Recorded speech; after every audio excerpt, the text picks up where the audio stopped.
Now, I saw after the storm hit, both Newt Gingrich and I believe also David Brooks of the New York Times, they were very quick to put out a theme that this is evidence of how government doesn't work. Well, one of the fascinating things that I also heard from my conservative friends, and this is more kind of on the down low, my pals that I kind of email with, was that, and you heard it, I wouldn't be surprised if you heard this from Gingrich, was, well, this just proves that the population of New Orleans was so enervated by all the welfare that they're on that they couldn't act like citizens and, basically protect their own city, basically follow the recommendations to get out of town. Well, Newt Gingrich even said at the big conservative confab this year that this was a failure of citizenship. There you go. That's it. And the fascinating thing about it is this is a real lesson to Democrats. When Bill Clinton passed welfare reform, and we can argue the merits of it as a policy, I'm not really sure, I'm kind of agnostic on whether it made things on the whole better or worse for poor folks. But the whole political point of it was that the Republicans, the conservatives, would not be able to beat up Democrats for doling out welfare to anyone who asked. And in fact, the welfare rolls were cut considerably. But as soon as Katrina came, you had people like Newt Gingrich and my friends talking about it as if nothing had happened. And this is a very important political lesson for Democrats, Bill. There is no inoculation against unfair political attacks from Republicans, from conservatives.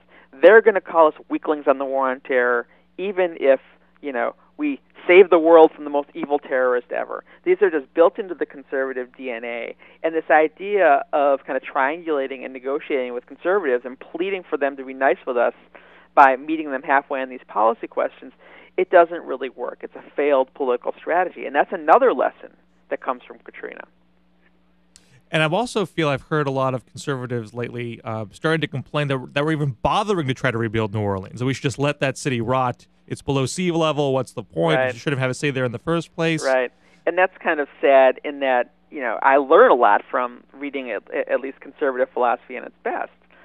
And one of the most sound insights of, the best conservative philosophy, people like Edmund Burke, is that a local culture that has been built up over generations is something to be cherished.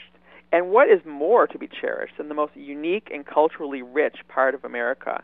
And the idea that you can hive off the place that made the most profound contributions to Americans' identity and culture, something like, jazz, could just be, written off, that people shouldn't be encouraged to restore and nurture their family and their friends and their kinship ties in the place of their birth, is just a profoundly unconservative idea if you're talking about conservatism at its best. So knowing that conservatism is at the core of the problems right now, the core of why the response was so terrible, the core of why the rebuilding isn't going correctly, why New Orleans still is essentially a lost city, is there something that we can do to replace this philosophy, replace this attitude, and try to bring the city back? And try to restore just the the overall crumbling infrastructure in our country. Well, Bill, since we both given our disclaimers that we're not speaking in our position for the tax-exempt campaign for America's future, there is going to be an election next November. And one of the things I pointed out in my blog was that there are 6 top-tier presidential candidates, 3 Democrats, 3 Republicans. Each of the 3 Democratic candidates have very comprehensive plans for doing just that. Obama's is great. Hillary Clinton's is great. I haven't read Edwards yet, but I'm sure it's great too. And basically the 3 top Republican candidates, Rudy McRomney, have maintained radio silence on this issue. I mean, I don't know if we're even calling McCain a top candidate, but this is a guy who went to New Orleans at the end of July for a fundraiser. And he didn't talk about Katrina. He didn't talk about how we can rebuild the Gulf. He didn't talk about how us as a national community can come together and restore our national greatness, which is something he liked to talk about in 2000, back when he, wasn't pretending that he was, a full-bore conservative. He talked about, the usual Republican stuff. None of these guys even have anything to say on the subject. If we can maybe shift gears a little bit towards the Republican field in general, you have watched the conservative movement for years and seen their evolution. this Republican field strikes me as particularly weird, particularly over the top. But you might have a better perspective on this than me. What's your take on them as a whole? I mean, I think that they're basically playing to a conservative political culture that is really kind of profoundly and just almost ineluctably broken. I mean, I have a friend, my book editor, very, very smart guy, not so much, a guy who follows politics 24/7.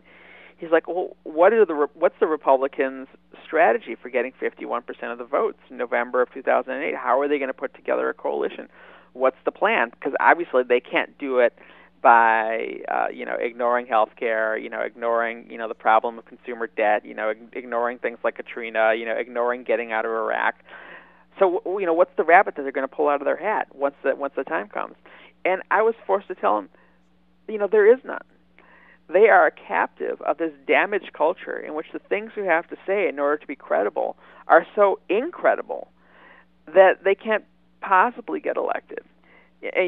Without, of course, and we can never downplay this, the kind of dirty tricks and smear and fear and all that other stuff. I mean, Romney is a fascinating case study in this regard. This is a guy who his signature domestic accomplishment, well, he didn't have a foreign policy accomplishment as governor of Massachusetts. His signature accomplishment, the marquee thing, the thing that any sane presidential candidate would be running on, was delivering some sort of universal health insurance to the citizens of Massachusetts. But he's running scared in the other direction when it comes to his presidential platform. He actually, to bring it back to Katrina, Paul Krugman quoted him this morning. He said that, do you want the same people who, handled the recovery after Hurricane Katrina running your health care? So there it is again. This whole idea that they have this investment, they have this stake in the idea that government fails. But Romney, was this guy who he was a can-do guy. He was a pragmatist. He was a guy who got things done in Massachusetts. But his entire platform and his entire strategy is basically, I'm more down with Ann Coulter than any of the other presidential candidates. He has this bizarre reaction formation against his very accomplishments as governor. And that's the kind of Republican Party we're looking at. They are so enthralled to this bankrupt conservative philosophy that not only can they not govern, they may not be able to anymore even get elected. Well, especially if these kind of smear and fear tactics people have gotten wise to them because it's gotten so repetitive and predictable at this point. But yeah, every conservative argument basically has a half-life. The idea that trickle-down economics would make everyone rich, that kind of they could kind of sell that, even in a kind of very kind of BS way for 10 or 15 or 20 years, and then they just gave it up. But the half-life of this kind of the terrorists are going to kill us in their beds has approached. Well, thanks so much, Rick, for your insight and your perspective and your hard work. I believe you have a book coming out soon.